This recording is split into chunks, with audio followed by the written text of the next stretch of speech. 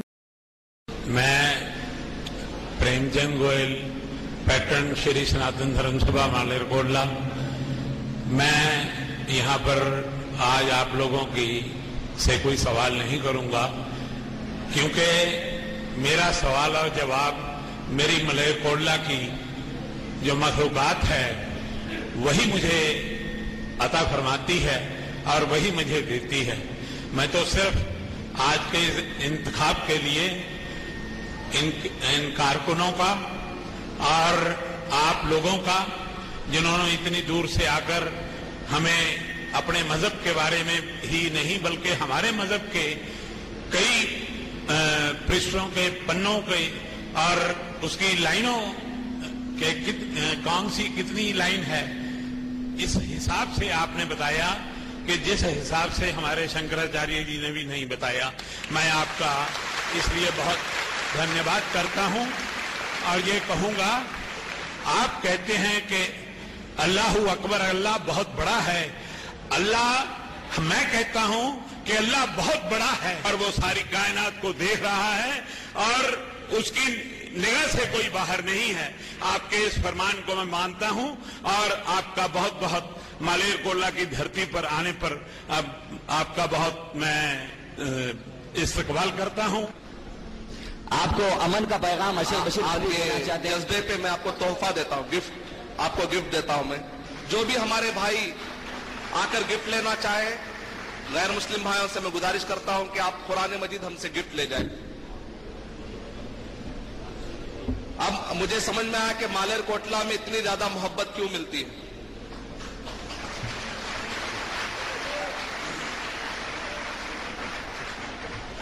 मैं प्रोफेसर पांडे हूँ। मैंने अरशद भाई की बात सुनी, उससे पहले का लेक्चर मैंने अटेंड नहीं करा और वो बातें मुझे बिल्कुल अच्छी, बहुत सुंदर, बहुत बेहतर, उम्दा, बेहतरीन, मतलब इससे अच्छी तरीके से कहना, इतनी अच्छी तरीके से बताना और इतनी अच्छी तरीके से बात को फैलाना, रखना, बहुत वजन के साथ उन्होंने बात कही है और बहुत सुंदर अच्छी बात कही है। और इस तरह से कितना अच्छी बात से मैं इतना प्रभावित हुआ हूँ, क्योंकि जब जो चीज, जो बातें, हर एक बात उन्होंने कही और मैं बहुत दिनों से इस बातों को सोच रहा था, क्योंकि मैंने देखो हमको अवसर नहीं मिला, जो कह रहे हैं हमको नहीं मिला कि सूझ नहीं ये तो, पर उसको कैसे साइंटिफिक ढंग से हमें आगे बढ़ाना है ये भी हमें सोचना है। भाई नहीं लो अभी तक वो बात थी, फिर साइंटिफिक ढंग से आगे बढ़ा। तो मैं उनको बहुत कम्प्लीमेंट, तहे दिल से उनको बहुत कम्प्लीमेंट देना चाहता हूँ कि उन्होंने बहुत अच्छा बोला। मैं बिल्कुल आप पीछे बैठा हुआ था, पर मुझे इतना अच्छा लगा कि मैं धीरे धीरे आके आपकी यहाँ तक मुझे खिंचता चला। तो एक मैग्नेटिज्म है उनकी बात और वजन है और अच्छी तरह से कह रहे हैं। तो मैं आप सबको मुबारकबाद देता हूँ कि आप सबने उनकी बातें बहुत ध्यान से सुनी है और उसको आप लोग अपने जीवन में उतार रहे हैं। और उसकी शक्ल नहीं होती, उस मूर्ति कोई नहीं बना सकता, वो निराकार है, निर्विकारी है, निरअहंकारी है। ये वर्ड्स थोड़े मैं दूसरे इस्तेमाल कर रहा हूँ, पर खुदा सबका मालिक एक है। तो वो मालिक की बात उन्होंने कितने बहुत प्यारे ढंग से, बहुत अच्छे ढंग से आप सबके दिल में डाल दी है। तो मैं उनको तहे दिल से मैं उनको प्रणाम कर रहा हूँ, मैं उनको आदर दे रहा हूँ। मैं उनको मैंने उनके बात सुनी, मुझसे रहा नहीं गया। मैं प्रोफेसर तो हूँ ही न्यूक्लियर और केमिकल इंजीनियरिंग का, पर मुझसे रहा नहीं गया। मैंने कहा कि उनको कम्प्लीमेंट देना जरूरी, बहुत जरूरी। और ये इतने पब्लिकली मैं माइक में बोलना चाहता था, बट एनीवे आपको मेरा complement. Thank you for giving.